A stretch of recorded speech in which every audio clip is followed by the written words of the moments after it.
প্রিয় বন্ধুরা, ইউটিউব বাংলা চ্যানেলে আপনাদের প্রত্যেককে স্বাগত।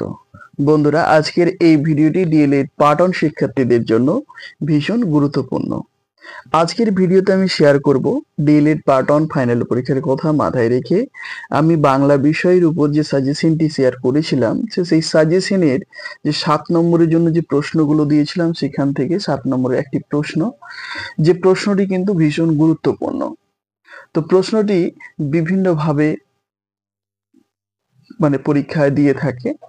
তো প্রশ্নটি হচ্ছে, ব্যাকরণ শিক্ষাদানের পদ্ধতিগুলি উল্লেখ করুন।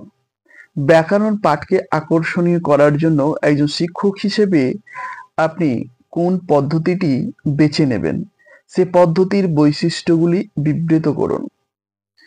অথবা দিয়ে প্রশ্নটি এভাবেও আসতে পারে, ব্যাকরণ শিক্ষাদানের পদ্ধতিগুলি উল্লেখ করে আপনার মতে সর্বশ্রেষ্ঠ পদ্ধতি কোনটি তা উদাহরণ সহ আলোচনা করুন।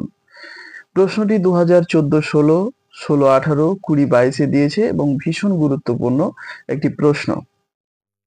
অথবা দিয়ে প্রশ্নটি এভাবেও দিতে পারে, ব্যাকরণ শিক্ষাদানের পদ্ধতিগুলি উল্লেখ করুন, আরোহ পদ্ধতির বৈশিষ্ট্যগুলি বিবৃত করুন এবং এ সম্পর্কে আপনার অভিমত ব্যক্ত করুন।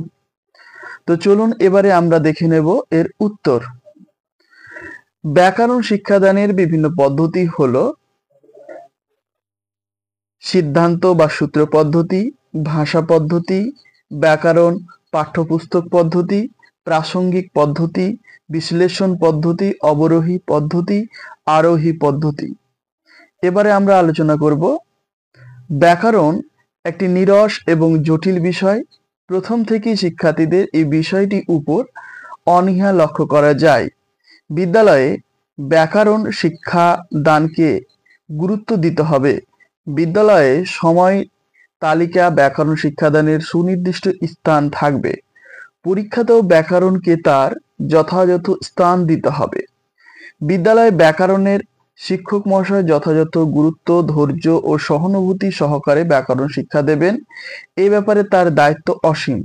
তার শিক্ষাদানের ফলেই ব্যাকরণের মতো একটি কঠিন, জটিল ও নিরস বিষয় শিক্ষার্থীরা যথাযথভাবে গ্রহণ করবে। কাজে ব্যাকরণ পড়ানোর প্রতি তিনি গুরুত্ব দেবেন। ধৈর্য সহকারে ব্যাকরণ শিক্ষা দিতে হবে। ব্যাকরণের শিক্ষা দেওয়ার সময় শিক্ষক ছাত্রছাত্রীদের প্রতি সহানুভূতিশীল হবেন। বারবার চেষ্টা করে সহজ থেকে সহজতর করে ধৈর্য সহকারে ব্যাকরণ শিক্ষা দেবেন। তারই সহানুভূতি ও সহৃদয়তাই ব্যাকরণের মতো একটি কঠিন বিষয়কে শিক্ষার্থীদের কাছে আকর্ষণীয় করে তুলবে। ব্যাকরণ শিক্ষাদান করার সময় শিক্ষককে সবসময় মনে রাখতে হবে যে ভাষা শিক্ষার স্বার্থেই ব্যাকরণ শিক্ষা দেওয়া প্রয়োজন। কাজে শিক্ষক ছাত্রদের ভাষা শিক্ষার জন্য যতটুকু প্রয়োজন কেবল ততটুকুই ব্যাকরণের নিয়ম কানুন শেখাবেন। তাদের ব্যাকরণ বিশেষজ্ঞ করার চেষ্টা করবেন না। এবারে আমরা দেখে নেব আরোহী পদ্ধতির বৈশিষ্ট্যগুলি কি। আরোহী পদ্ধতির বৈশিষ্ট্য হলো, প্রথম বিশেষ থেকে সাধারণ দিকে যায়, বুদ্ধিদীপ্ত নিয়মাবলীর উপর নির্ভরশীল, এক্ষেত্রে ব্যাকরণ ভাষাকে অনুসরণ করে, পাঠ্যপুস্তকের সাহায্যে ব্যাকরণ পড়ানো হয়। অনেক সময় কিন্তু 2 নম্বরের জন্য প্রশ্ন দিয়ে থাকে যে আরোহী পদ্ধতির বৈশিষ্ট্য লিখুন। তো যদি 2 নম্বরের প্রশ্ন দিয়ে দেয়, এখান থেকে কিন্তু আপনারা লিখতে পারবেন।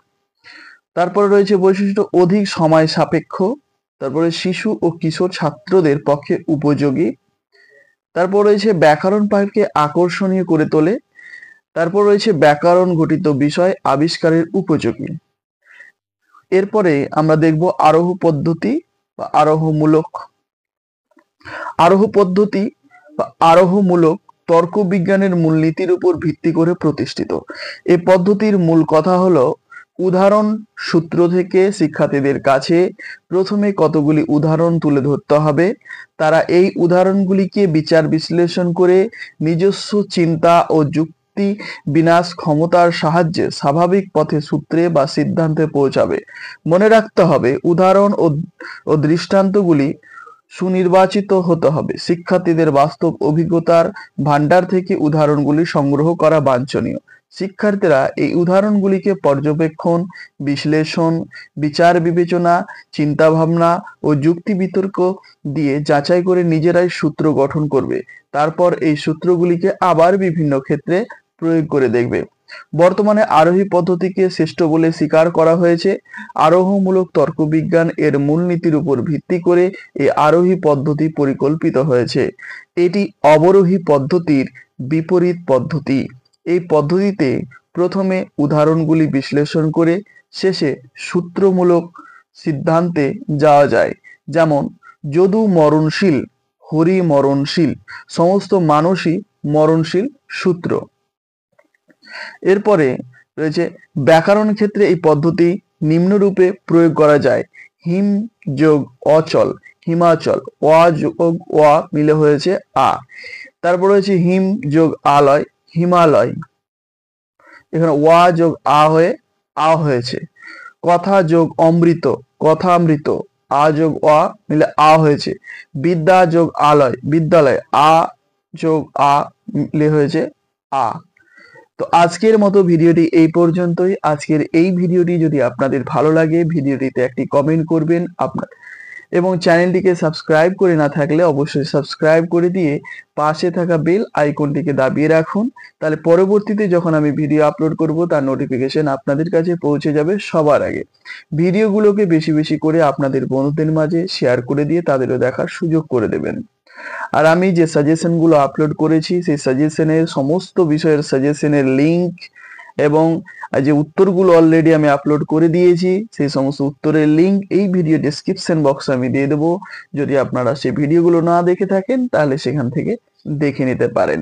আজ এই পর্যন্তই, আবার দেখা হবে পরবর্তী ভিডিওতে। ততক্ষণের মতো বাই।